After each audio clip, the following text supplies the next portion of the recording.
Why don't you feel anything when you see damage blocked? If you're anything like me, damage blocked is kind of this nebulous, unclear stat. I'm not sure how I'm supposed to feel about it when I see it on the end of the game scoreboard. I mean, if I look down to the bottom of the scoreboard and I see that my allied supports have done double the healing of the enemy supports, that was a heal gap. GG, go next. They carried. And likewise, I'm actually willing to bet that there's a number of you watching this video right now who can personally remember off the dome the most damage you've dealt. Both of these stats are things that all these people really care about. They're worth remembering, they're worth considering. So why do I, a tank main, sometimes end a round without even looking at damage blocked? I'll answer your question with a question.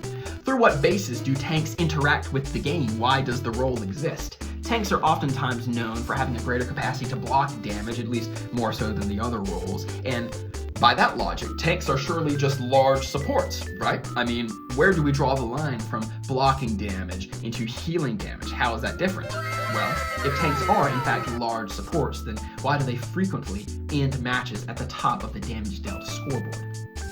Supports are obviously meant to be the glue that sustains a team, holds them together. Imagine with me, if you will, a likely, unfortunately common reality for your matches that you have. You are running a team with no supports at all. Let's say, furthermore hypothetically, you take a stray bullet from a Punisher across the map.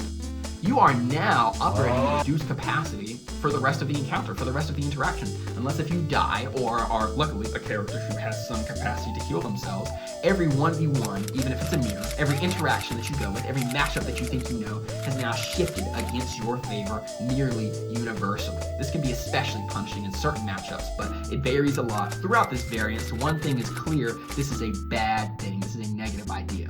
Just like the supports are the glue that holds a team together, DPSs are meant to be the crowbar that can pry cleverly organized teams apart. If there's a Soldier 76 or a Punisher peppering you from the back line, it's a nuisance, but imagine he has good tracking. What if this player is able to put you at immediate threat of death from this distance? Well, he's effectively CCing your support. Your support must heal you now. That simply has to happen. Your support does not have control over their actions. Their executive function exists primarily to prevent you from dying when you're about to. So let's start with a case study on what hero shooter characters actually do block damage. I'm going to operate with 3 categories here to make this quick, easy, and understandable. Number 1, we have additive health characters such as Junker Queen. Junker Queen is simple. She presses a button, her health bar is increased. If her actual hitbox of a character takes damage, that damage must first cleave its way through this added chunk of health that's on that actual entity's health bar. There's also shielding characters, similar to Reinhardt, who I posited is actually the face of this entire role. Go see my Reinhardt video if you're interested in that. These characters oftentimes have a capacity to have some form of external health bar. Though Reinhardt does not add health to himself, he has a second extension of himself that has 1500 health. As soon as his 1500 health is reduced or somehow damaged, he has successfully blocked damage.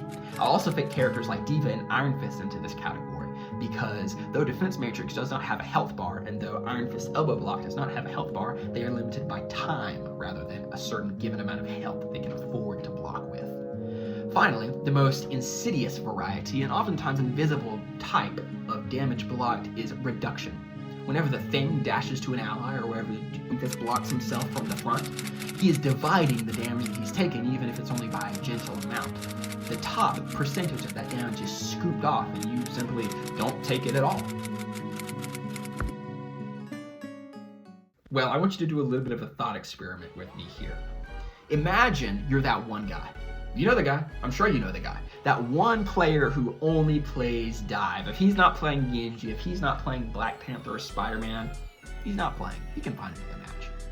Imagine, and hold your shudders back if you can, imagine if the entire Overwatch roster were dodging. Imagine if you live in a world where Nettie's finally made so many Spider-Man skins that we can have a 6v6 just of unique iterations of that one character that everyone seems to love. Well, this means a lot of things moving forward, and primarily because every character that you will interact with has that set 250 HP. If you deal damage above 250 points of health, it is a one-shot. You kill your opponent. If you deal less than 250 damage, it is not a one-shot. These are the sole parameters through which a gameplay environment like this can exist, and it is much less versatile and diverse of a method of play. When a video game consists of characters who only have a small amount of health points in their actual pool, the video game can also only have a small amount of varieties with which to deal that damage. So, for example, if Cassidy ult one-shots a Tracer, you basically just took longer. A damage-boosted headshot can really accomplish the same thing with less commitment, less time, and you're wasting less benefits overall from the ability. And though there are a great many games wherein everything as a one-shot is the entire gimmick going on, and those games are fun, they are enjoyable, this is a hero shooter environment, and this is an environment that at the very least pretends to be interactive, having much counterplay, and preferring team-based cooperation as a favorable strategy on paper. So here we are. Why don't you care about damage blocked? Should you care about damage blocked? Well, it's the basis of all counterplay, which is a big part of why you would choose to play a hero shooter over just a normal first-person shooter. But we're actually going to zoom back in here and talk about you. What amount of time do you like to take when you're playing these games? Do you like to do everything quickly? Are you a burst fire player who likes to deal a relatively negligible amount of damage? Yes, but it's right in the very moment that the enemy team could not sustain or support that amount of damage, such as Genji or Spider-Man. Or are you more of a sustained fire gamer? These players can oftentimes deal more damage over the course of the map. This type of design philosophy, of course, harkens back to ADCs in League of Legends. The roof of how much damage that character can deal is great, but they have a condition of requiring time spent within successful operation. What is a condition? Conditions are an obstacle that the player, whoever's holding the controller, must overcome in order to successfully operate their hero. So, for example, Spider-Man can only use his point dash directly to you if he has already hit you with his secondary fire spider cluster. Doomfist only stuns you after hitting you if he's already blocked a meaningful amount of damage with his power block. Through meeting these certain stipulations in an order that the game dictates and demands, it is only through there that you're allowed to operate your character at maximum capacity, and how much and how well you can operate your character at maximum capacity is how you influence an online multiplayer game in the name of winning as opposed to losing. So yeah, whatever. We totally understand this dynamic, blah, blah, blah. I mean, whatever, who cares? But damage blocked gives players control, gives players agency over how much time is taken. For example, if you're familiar with the GOAT's team comp, it's oftentimes a 6v6 approach wherein you are running 3 tanks and 3 supports. Overtime is oftentimes an assumed and borderline inevitable truth in these matches. The reason damage blocked exists is because it gives you some degree of control of the pacing over the game.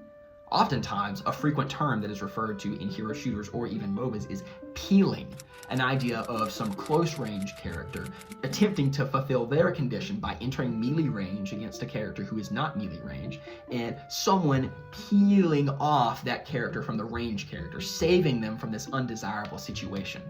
But what's really happening here? The diver will try to close that gap again. Black Panther has another dash, Genji can wall climb, double jump, whatever. He's gonna get back there. What are you really affording your backline by giving them the thing they value most, peeling? Time. Damage blocked slows down the game. It allows more variety in how much time any given character in the teamwork-based environment has to operate whatever their MO is, whatever it may be. Ashe wants to have time to safely reload in the background so she can continue firing down these highly sustainable shots that still do extremely lethal damage. You can have Ana sitting in the backline who can pump out enormous amounts of healing from safety so long as she has infinite time to do so and no one is able to successfully dive her back there in the back line. Ultimately, this is why Doomfist was created, to counteract the miserable double barrier meta that was in Overwatch, and it's also why Orisa was reworked. Too much of this damage block can ultimately place too much control in the hands of the players to slow down the match, and ultimately results in what plenty of people would probably call degenerate gameplay patterns, which is something to be avoided. No, damage blocked is not the genius tactician's stat where you carefully monitor every single bullet being fired, and no, damage blocked is also not some brainless juggernaut's favorite stat where he can just monstrously flail himself around everywhere. Damage blocked, which is also similar to Space Maid, which will be an entirely other video that I'll make hopefully at some day, is time afforded. So, I respect my audience. I respect you. I'm not really like a screaming, entertaining YouTube creator, just like the vast majority of content creators on this platform, though perhaps I should try. Maybe you and I can try that out sometime. Oftentimes, whether it be here in this video or down below in the comments, we are engaging in some degree of intellectual discourse, you and I. And so if that's something that you receive entertainment from doing, if that's a video you want to watch, then obviously there's some motion in the ocean going on with your gray matter up there. So the reason I'm saying all this is subscribe! Gotcha. Oftentimes throughout YouTube, the more traction a channel is getting, the more seriously you can take it, and the more seriously you can take it, the more time and money you can invest into it. As it stands, I love creating YouTube content. I would love to do it. Yeah, absolutely. I can for sure get around with doing that. But I'm sure you would enjoy receiving quality content just as much as I would enjoy making quality content, right? So if you enjoy what we've got going on here, this sort of like thinking about video games type of deal, but you would like to see a little bit more production value, subscribe. I promise I won't fill your feed with slop making daily videos that are absolutely horrible. I assure you I will only be a positive contribution on there. Thank you for your time. Here's hoping you enjoy the rest of your Saturday and you have a good weekend. Peace. I'll see you later.